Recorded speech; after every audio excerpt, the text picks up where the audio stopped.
Hello. So, I'm back. It's been a few days. A lot has happened in the world. And I have been staying here at my family's house out in the country. I've got to go take a dip in some natural springs, water coming straight from Mother Earth out of an aquifer. And if you can do that, I highly recommend going and doing it because my soul feels cleansed. And it was like, get in, it's freezing, it's cold. And for a moment, nothing really crossed my mind besides just I'm alive and I feel good. And this is the cleanest water that I've touched in a very long time. So, highly recommend going out into nature, go on a hike. And if you have access to springs, go out there and heal your energetic field because so much is going on collectively right now. So I'm not going to get too much into the riots and the protests and that aspect. I did write a post. It's a new post up on my blog called Truth Be Told that gives a bit more of my perspective and opinion into what's happening in the world and how, we have to elevate to appreciate, and racism is not something that we need to carry on into the future. And I do not believe that most people have it within their hearts. I do know it's a program and it is something that has been used to control and divide and for a very long time. And it's just now everyone's fed up with it and we're not going to have it. We're not going to do that anymore. But we can't, we got to see the truth in it as well. And, I know it's really hard because it is traumatizing, but it is like a ploy to throw all these traumatizing visuals onto a screen via the news, and people get emotionally invested, and then they're acting out of a place of emotion and not their higher selves. So that's going to be the end of that. My main focus today is going to be on our brains. I have some notes here, so that's what I'm going to be looking down at. But pretty much what my point is with all of this is we heal our bodies and we are aware of what we're eating and how the newest research that has come out that connects our heart and our brain and our stomachs. Our stomachs are very, very, very important. And what you're eating, and if something is wrong in there, for instance, you have something called leaky gut, which most people who have it don't realize that they do. And what leaky gut is the lining of the gut gets loose and there's like little like holes there, right? Because that's how, when things break down, they can get into the bloodstream. Well, when the holes get bigger, then things that aren't supposed to get into the bloodstream do. So then once that happens and it's getting into the blood, it goes straight to the brain. And once these things, like say, and I'm going to come from personal experience, there was a moment in time where, like, and to this day, like, I don't really like to eat red peppers, but I ate a bunch of red peppers, and I, had eaten a bunch before, and then, had stopped eating them or something, and then I got really, really sick. Like, I was in a lot of pain, and I was like, I'm never going to eat red peppers again. But looking back, I had leaky gut because my body, it was like I had become allergic to it. And that's actually where a lot of allergies kind of come from too, because once those cells go into our bodies, we have 4 different immune systems, the most powerful being in our brains.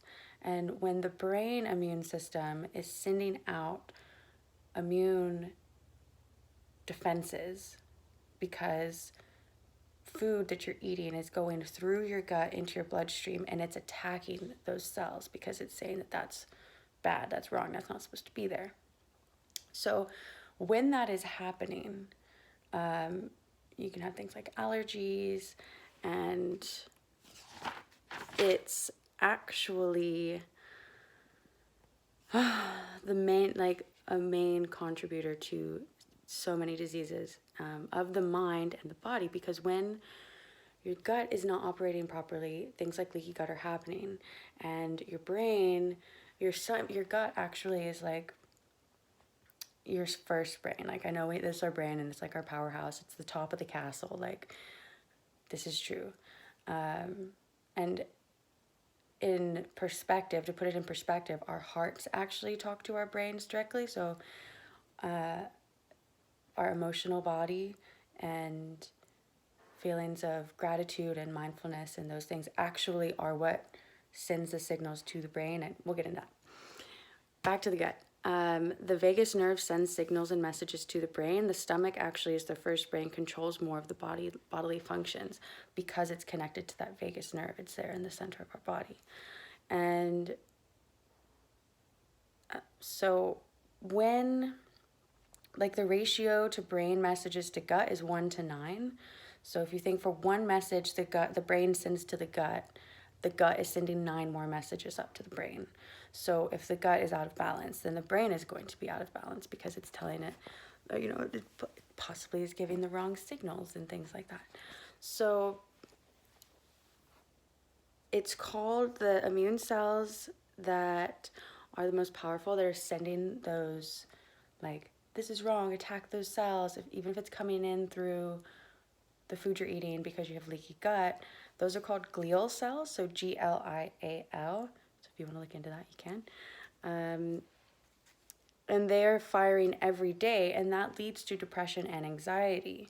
So it can turn into chronic illness, because if your body's attacking things that it doesn't necessarily like need to be doing, and it's all starting in your gut, then you have to heal the gut, and you have to figure out, okay, like, I need to change the way that I'm eating, or what foods do I need to be eating. And this is something that, for me, that was the basis of my whole transformation as a human being, and I'm still in it. And I have to, like, the food, it's like that I had to conquer what I was putting in my mouth, and like take back that power and control, and not be like, oh, like, I have to eat a fast food burger sandwich like thing because I'm out and that's what everyone else does, and like that's what I'm used to doing. And no, just don't do that, because it makes you feel sick and it's not good for you and it's processed.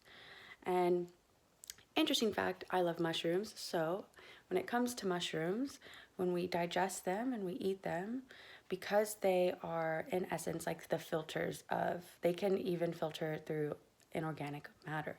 So when we eat mushrooms, they do the same thing in our stomach, even though we've eaten them. So that's really interesting. Fact of the day. Alongside with glial cells and leaky gut. Also, the taste buds do change. And by the way, all this information that I am providing, I have gotten, I've been watching a series called Proven. It's a docu-series, and it's backed by science. It is new. It has all the leading research in health and wellness, and lots of doctors talking and things. So this is why I have all the notes here. Everything that I learned was super interesting and confirmed a lot of personal experiences that I've had in my own journey. Because for me, I just experimented on myself. I just stopped. I would restrict. I would eat certain things. I would fast. Breath work, meditation, and the things that I have come to and the actions that I choose to take.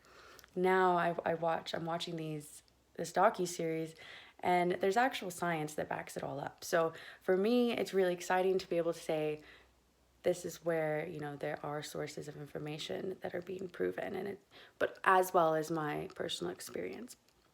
So, and the way that this, to me, connects to everything that's happening in the world is that so many people suffer from mental illness. Like, I've made a video about that before. And for me, I know that at some point in my life, I did fall into this place of depression, and I do have anxiety, and I used to have it quite badly, but I wasn't taking care of my body from the inside out. I was trying to fit some mold of someone else that wasn't even me, because that's what I was programmed in a society that was more acceptable than being myself. And then I was like, no, you know what, I'm going to try just eating vegetables, even though I'm from Texas and, used to make my own sausage and go hunting and all those things. Let me try something else. And I'm just so much better because of it. So if anybody else can receive any help from this, then that's my goal. And when it comes to disease from the gut and anywhere in our body, like usually inflammation is the main cause. So when you have inflammation, what happens when your gut is doing all these things and you have leaky gut and things are getting into our bloodstream that aren't supposed to be there, and the immune system's firing, the glial cells are like, what's happening, blah, blah, blah, and they're just shooting like super powerful immune cells at them. And what happens is inflammation happens.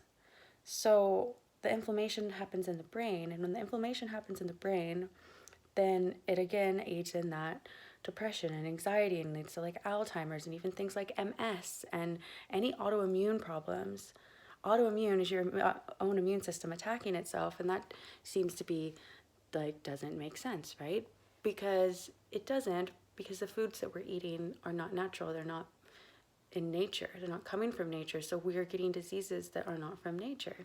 It's from actually us going against our nature. So, thanks. So then there is a positive feedback cycle with food, and if you're in a place and you struggle with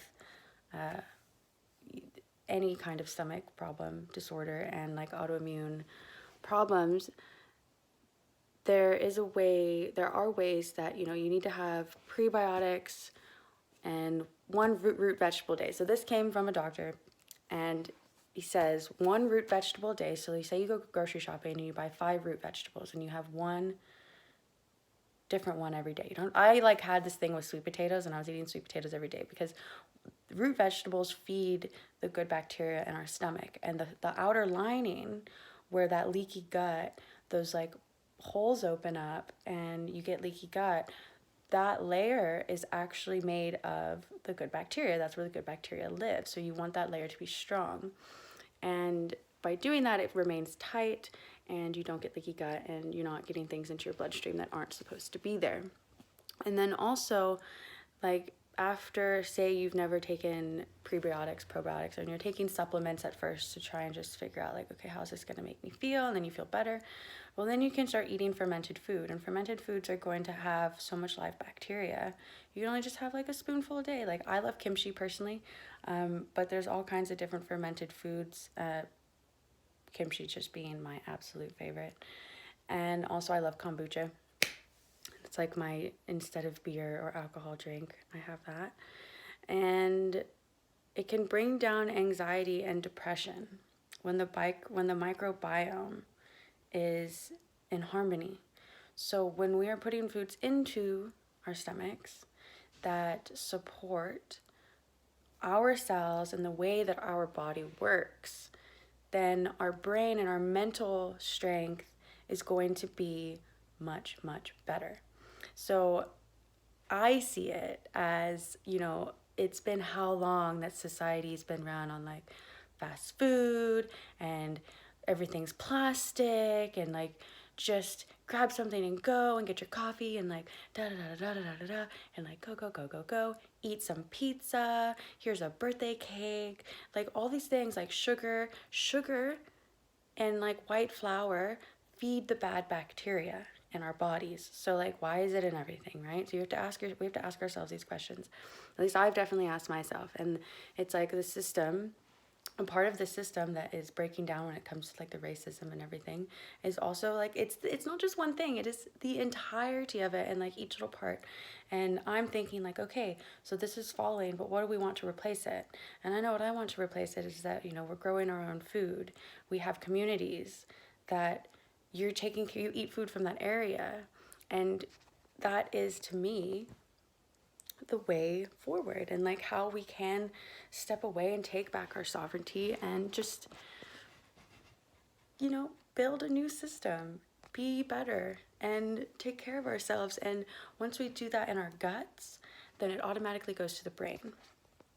And that will help with the leading mental health problems, which are depression and anxiety. And that is like sucky. You're right. I'm gonna like go like this now. There we go. Oh, I'm also wearing a really cool shirt. Official Lion of Judah. Check them out. bundownbabylon.com. Proud shirt. Really comfortable and soft. So, on another note, getting into medicinal herbs for the brain, because I'm talking about the brain today, and how that if we take care of our guts, we can help to be more mentally strong, to be able to carry ourselves through this time that we're in of just absolute change. So I found out that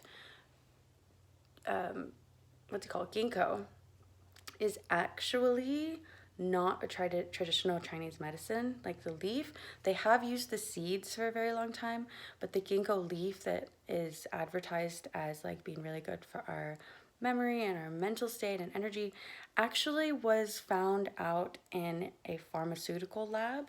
So it's like called like phytopharmaceuticals, where they derive like medicines from plants. And they found that like ginkgo worked, but then over time, like first of all, there was no history for it, and it didn't actually do as good as say something like lion's mane. So lion's mane's a tree mushroom, and it's amazing. I take it every day. I love it. You should know, medicinal mushrooms are like, wow. And they're so good to eat as well, because like I said, they break down any inorganic matter that's going into our bodies, just like they would do if they were still growing on the ground. It's amazing.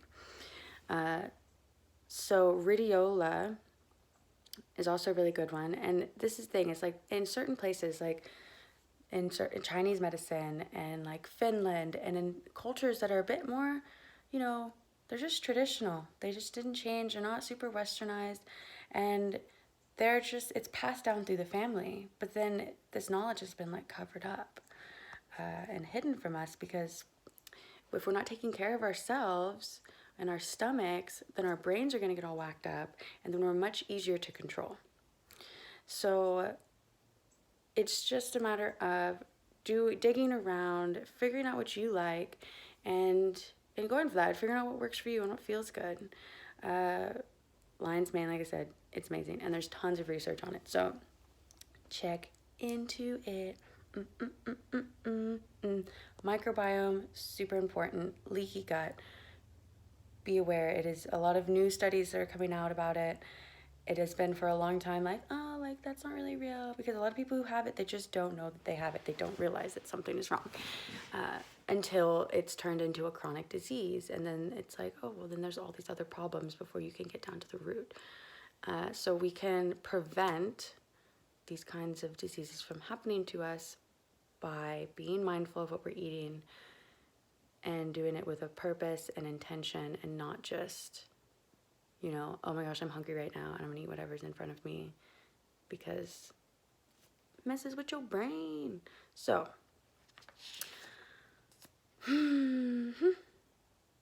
ashwagandha is also good for stress. We all know that. If you don't, it's great. I like it a lot.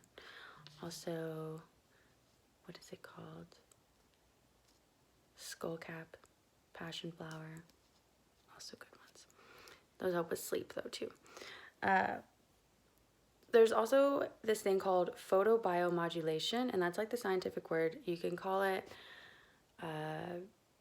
there's other names for it that are a bit more not as complex, but that is like the official word, and it's pretty much where they put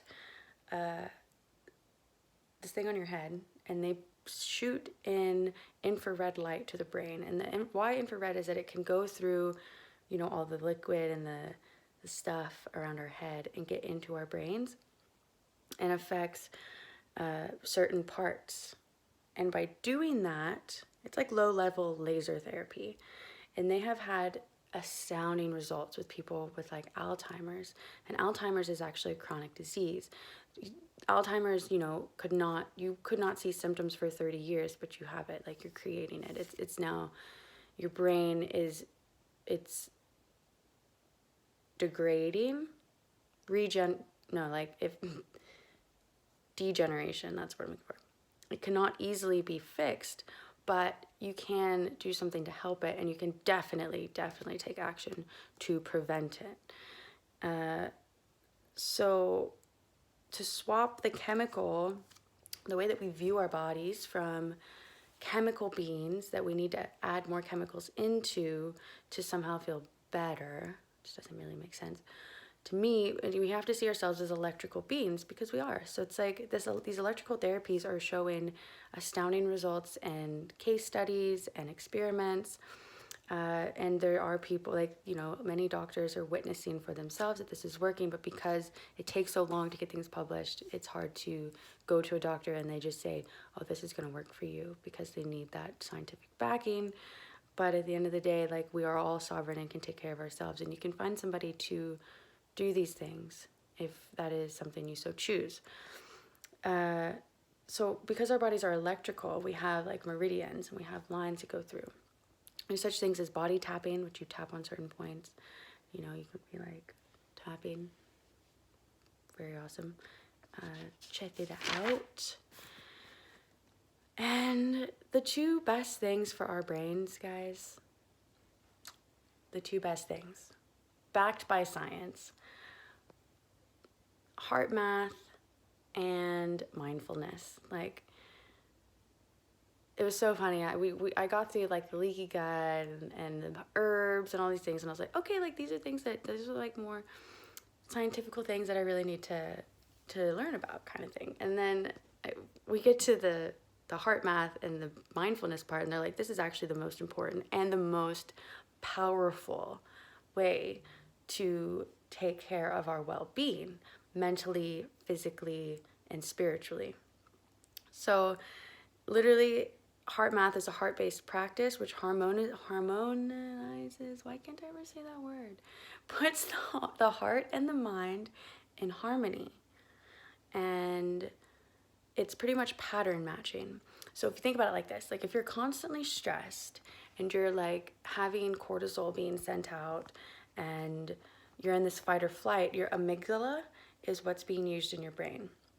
And that is like the reptilian part of our brains. And when that is activated, it's fight or flight. And the more you use it, the stronger that it gets.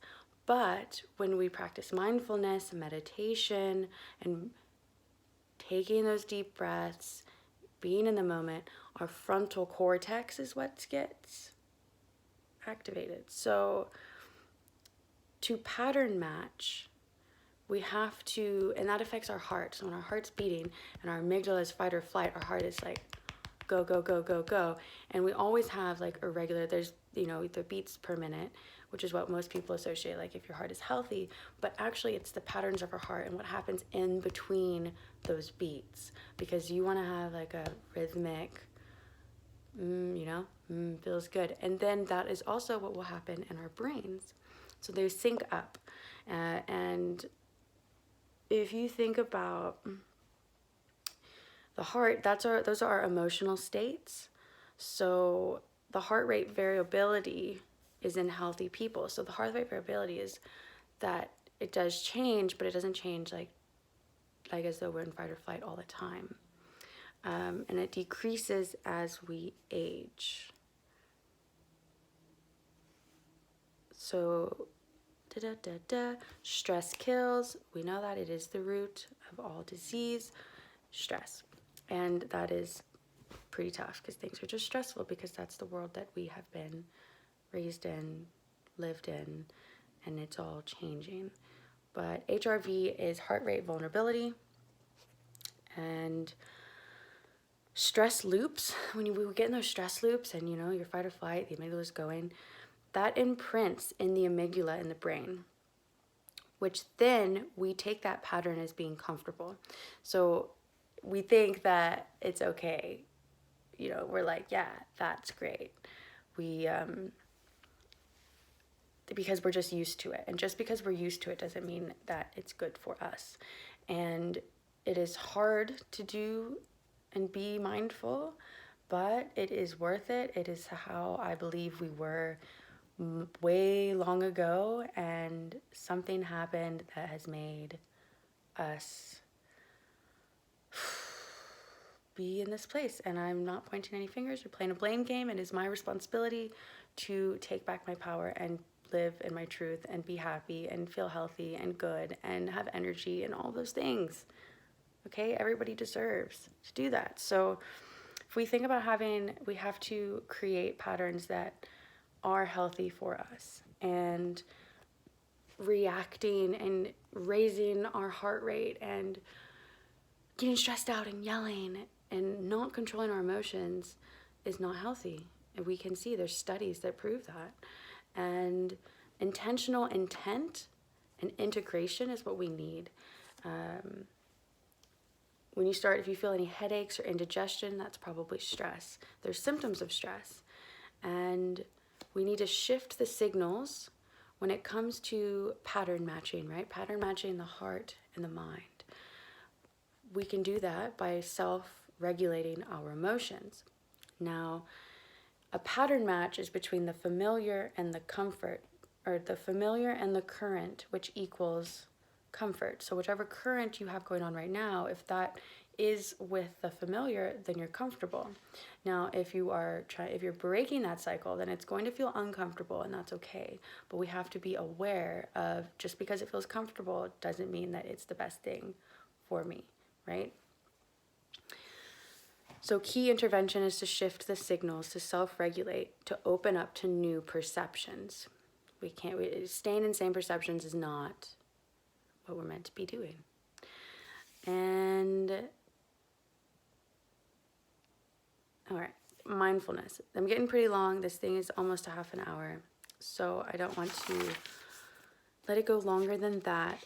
So I'm just going to talk a little bit about my own experience with meditation, because it is the number one proven, backed by science method of taking care of our brains. And why is that? And I'm not talking on the science aspect, I'm going to talk from my own personal experience, is that by observing my thoughts and observing my whys and, how I feel, really it's the emotional part, because I'm super emotional. I'm telling you, it is so hard to sit there and breathe and, just feel my body. I'm more of a body feeler. I feel the sensations, and I just observe them because I have so many. And then I realize they're connected to these emotions, and then also to how I'm thinking. And when I come out of a meditation, it was so hard while I was in it. While I was in there, it was like, man, I'm really seeing everything for what it is. But from a place of non-judgment and love and compassion for myself. So it's like, okay, like that's not healthy. That is this way and this way. My higher self is there. Or sometimes I just breathe and I just focus on my breath and get my breath moving. So it's like, what's holding tension in my body? Where is the stress? I want to get rid of that. I know it's there. I can feel it. It's causing me to act and say and do things that I don't want to be doing, because they don't bring any positivity to myself or anyone around me. So there are 1,440 minutes in a day. If we take 40 out of those 14,000, no, I said that wrong, 1,440 minutes, if we take 40 of those and we meditate, you can break it down into increments. You can do it all at one time. You can go longer. Our lives will transform. Our brains will be healthier. Our mental states will be more balanced. We won't be more prone to react. And we will be more ready to respond appropriately. And if we can heal our brains on a mass level, and we can help each other out in this, then the evolution of humanity that we're in can go maybe a little bit smoother, and we can not be so fighting about everything and wanting to, feel like we're more right than somebody else. And that is true. There are those instances, but that's an ego. It's an ego trap, really. Because if we truly want the world to be living in peace and harmony and unity and happiness, then we need to exemplify that and show each other that love. So it's the end of my video for today. I'm sending all the love. It's been a few days. Sorry it's kind of long.